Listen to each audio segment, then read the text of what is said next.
깨끗하고 아름다운 인천의 환경을 위해서 우리 인천에서는 어떤 방향으로 나아가야 할까요? 이에 대한 자세한 이야기를 이번에 새롭게 취임한 최계운 인천환경공단 이사장과 함께 나눠보겠습니다. 스튜디오에 나와 있습니다. 어서 오십시오. 반갑습니다. 최계훈입니다. 네, 반갑습니다.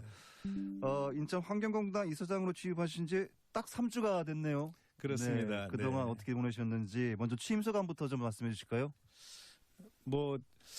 인천의 환경의 정책을 인천광역시에서 만든다면 그걸 실행을 책임지는 것이 인천 환경공단이기 때문에 네. 굉장히 나름대로 어떻게 해야 되는지 굉장히 큰 책임감을 가지고 있기도 하고 어떻게 하면 짧은 시간 동안에 시민들에게 환경이 충분하게 개선됐다는 그런 내용들을 알려드릴 수 있을지 크게 이제 고민하고 있습니다. 그렇군요. 네네. 네. 취임하신 후 21일 정도 지나갔는데 어떻게 지내셨는지 이것도 궁금하고 많이 바쁘셨을 것 같다는 생각도 들고 취임하시자마자 가장 먼저 하신 일 어떤 일입니까?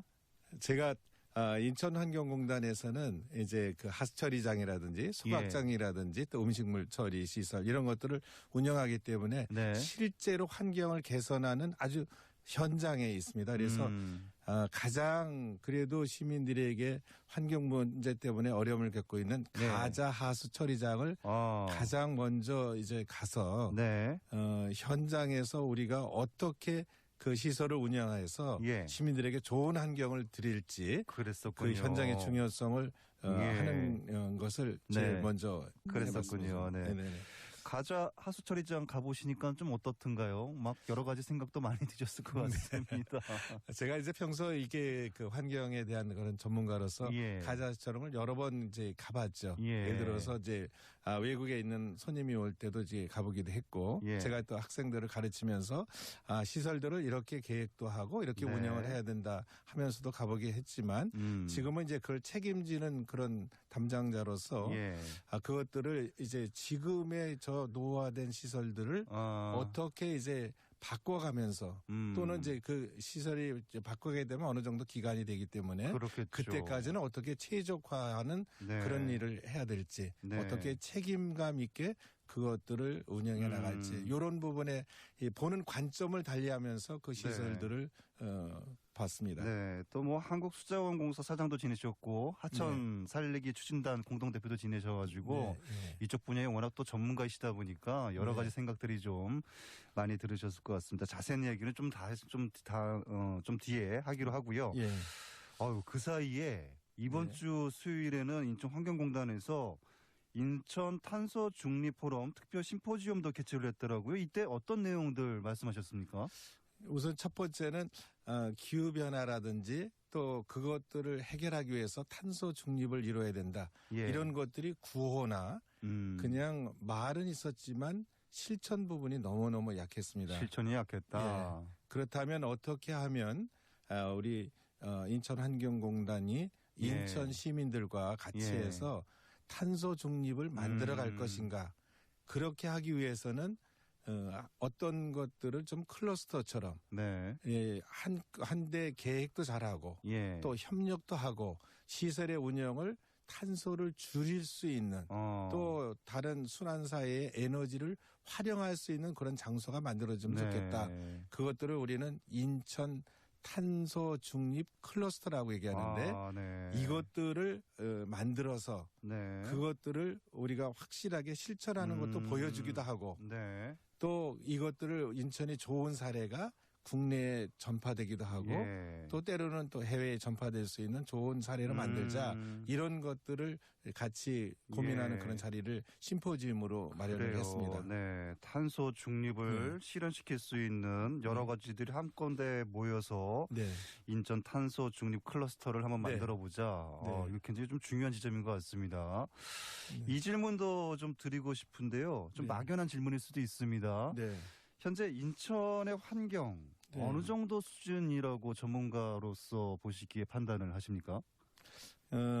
이제 뭐 인천이 근본적으로 지리적으로 이제 환경에 대해서는 우수한 환경을 가지지 못했어요. 지리적으로 왜 이제 그 수질이라든지 이런 걸 때문에 한강에 맞습니다. 전반적으로 쭉 위에서 내려온 쓰레기라든지 오염 물질이 방류되는 그러한 위치가 있기도 했고요. 과거에 우리가 성장을 할 때는 서울을 중심으로 해서 서울이 이제 오염 시설이라고 그럴까 환경에 대한 문제 있는 시설은 주변으로 옮겨가면서 맞아요. 우리 인천으로 옮겨 있기도 수도권 매립지도 그렇고요. 수도권 매립지도 그렇기도 하고 그래서 이제 지리적으로는 좀 어려움이 있는 지역이었는데 조금 더 개선하는 노력은 보여왔지만 인천의 환경이 이렇다라고 딱 나타난 만한 것들이 그다지 많지는 않았다. 정말 확실하게 바꿔나가는 그런 필요성이 있는 그런 지점에 와 있다. 이렇게 말씀드릴 수 있겠습니다. 인천의 환경은 바로 이렇다라고 말할 수 있는 지점이 아직은 좀 부족하다. 그렇습니다. 이렇게 판단하고 계시는군요. 그러면은 인천의 더 나은 환경을 위해서 가장 시급히 해결해 나가야 할 부분은 뭐라고 생각하시는지 이것도 궁금하네요. 그러니까 인천의 환경이 너무 이렇게 그 어떤 정책이라든지 이런 거에 많이 바뀌어 왔습니다. 정책이. 그래서 목표를 명확하게 하는 것이 가장 중요하고 두 번째는 그 목표를 명확히 해서 그를 시기별로 단기적으로는 요거, 중기적으로는 이거, 장기적으로는 이렇게 할 수 있다는 그 로드맵을 더 명확히 하는 것도 굉장히 중요하고 세 번째는 이제 구호가 있는 것이 아니라 실천해서 체감을 하기도 하고 또 그리고 시민들과 또는 기업들이 한꺼번에 우리 참여해서 바꿀 수밖에 없다. 함께 협력할 수밖에 없다. 이런 메시지를 구해서 함께 노력할 수 있도록 만들어가는 것. 저는 이것도 굉장히 중요하다 이렇게 생각을 하고 있습니다. 인천의 환경에 대한 목표를 명확하게 하고 또 시기별 단기, 중기, 장기 시기별 로드맵도 만들고 또 뭐 단순한 구호가 아니고 실천하고 체험할 수 있는 거기에 또 더 중요한 게 또 시민들이 함께 참여하는 그렇습니다. 이런 것들을 만들어가는 것이 중요하다 이렇게 말씀하셨습니다. 자, 이사장님은 뭐 제가 말씀드렸던 것처럼 인천대 도시환경공학부 교수 출신이시고 한국수자원공사 사장도 지내셨고 하천 살리기 추진단 공동대표도 역임하셨고 이 환경 분야에서 전문적이고 폭넓게 활동을 하셨는데 앞서 뭐 말씀하셨던 부분들 해결하기 위해서 어떤 경험이 특히 도움이 될까요? 경험담을 통해서 좀 말씀해 주실 수 있을까요? 이제 몇 가지가 이제 도움이 될 수 있는데 첫 번째는 제가 인천 하천 살리기 추진단 단장을 하면서 그랬었죠. 각각의 행정부와 그리고 전문가들 그리고 시민과 NGO들이 어떻게 협력하고 거버넌스를 만들어야 그 효과를 발휘할 수 있는지 이 거버넌스에 대한 경험이 굉장히 도움이 될 것 같고요. 환경은 절대 어느 한 분야에서만 한다고 바뀌는 건 아니지 않습니까? 그게 이제 크게 좀 도움이 될 것 같고 두 번째는 제가 한국수자원공사의 이제 사장을 하면서 CEO가 얼마나 중요한지 얼마나 방향을 잘 제시하고 그것들에 대해서 추진하면서 확인을 하고 또 그것들이 성과를 내야 되는지 하는 것들이 경험을 했던 것이 도움이 될 것 같고요. 제가 이제 한국수자원공사도 그렇기도 있지만 이제 전국적인 면에서 가지고 있는 내용도 있고 제가 아무래도 국제적인 감각이 좀 있기 때문에 우리나라가 이제 선진국으로서 어느 정도의 환경을 나아가고 또 우리나라가 이제 전 세계에 그런 많은 시민들 또는 지구촌에 있는 사람들을 위해서 역할을 해야 되는지 국제적인 내용도 좀 파악하고 또 인천이 그에 맞춰서 바꿔나가는 선도 역할을 하는 것도 크게 도움이 되지 않을까 이렇게 생각합니다. 무엇보다도 제가 가장 중시하는 건 이렇습니다. 그냥 현장을 먼저 갑니다. 현장을 먼저 간다. 현장에 있는 내용들을 파악하고 왜 문제가 있는지. 그게 이제 짧은 시간에 바꿀 것도 있거든요. 그렇죠. 생각을 바꾸면. 생각을 바꾸면. 그렇습니다. 이런 것들을 생각을 바꾸는 것과 실제로 시설의 운영에 대한 약간의 이론도 제가 알고 있기 때문에 그런 것도 좀 도움이 되지 않을까 이렇게 생각하고 있습니다. 자, 앞서도 말씀드렸듯이 뭐 이 사장님 환경적으로 전문가이십니다. 자, 그래서 인천환경공단 이사장으로서 앞으로 어떻게 인천의 환경을 개선하고 이끌어 나갈 계획이신지 이거 말씀해 주실까요?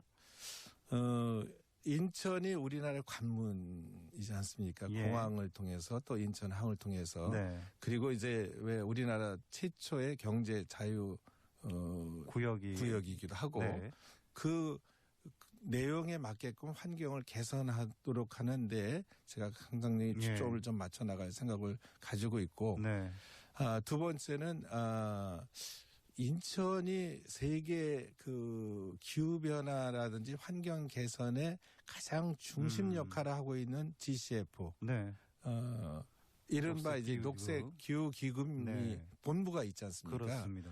그래서 많은 분들이 이제 인천에 오면서 대한민국은 어떻게 변하고 있죠?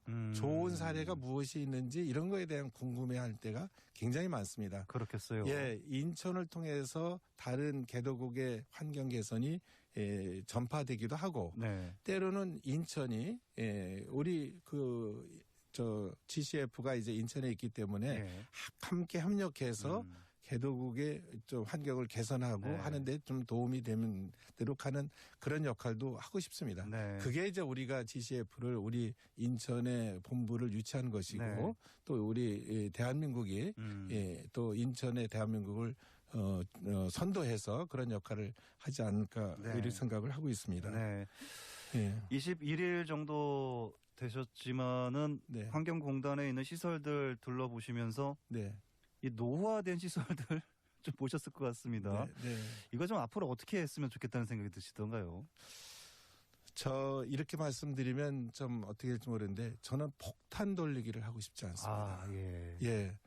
저는 인천의 시설들이 특히 환경기초 시설들이 노후화된 것이 너무 많습니다. 그래요. 소각시설도 그렇고요. 그렇죠. 가스처리장도 그렇고요. 분뇨처리장 많은 것들이 그러나 이제 많은 시민들이 가서 직접 보시는 분들이 많지 않기 때문에 그게 피부에 와닿지는 않거든요. 그렇겠습니다. 그거에 대한 것들을 확실하게 알리는 것들이 첫 번째 필요하고 두 번째로는 이제 어렵습니다. 왜냐하면 아시지만 이른바 이제 혐오시설이죠. 이런 것들이 새로 지어지거나 또는 개선이 되거나 이렇게 하기 위해서는 많은 분들이 맞아 필요해.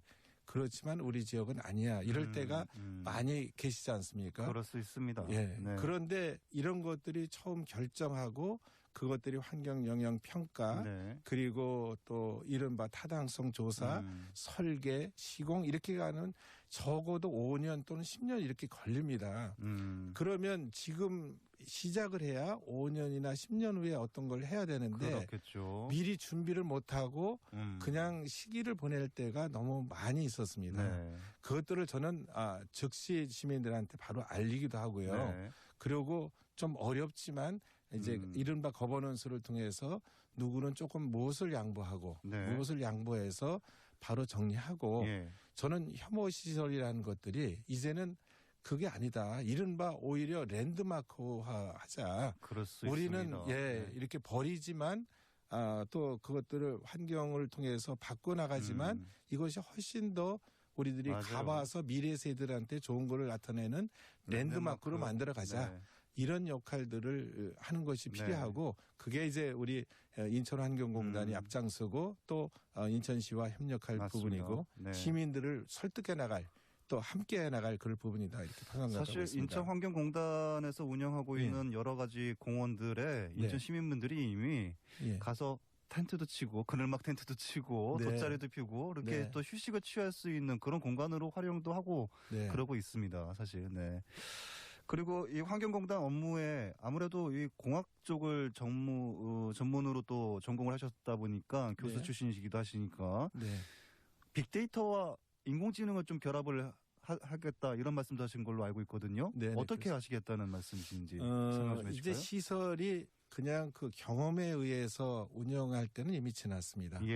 얼마나 과학적으로 운영도 하고 과학적으로 만들어질 것인가. 과거 우리들이 5,000불 시대, 10,000불 시대에 만들어진 시설은 이제 그 역할을 할 수 없죠.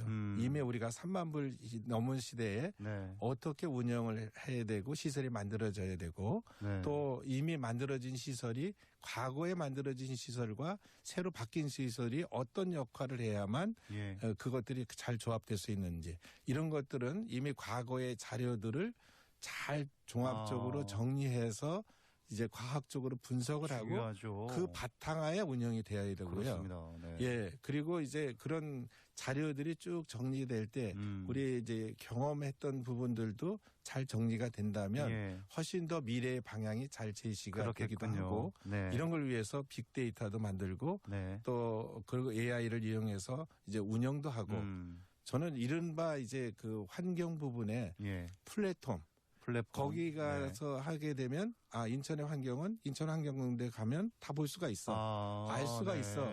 또 미래를 예측할 수가 있어.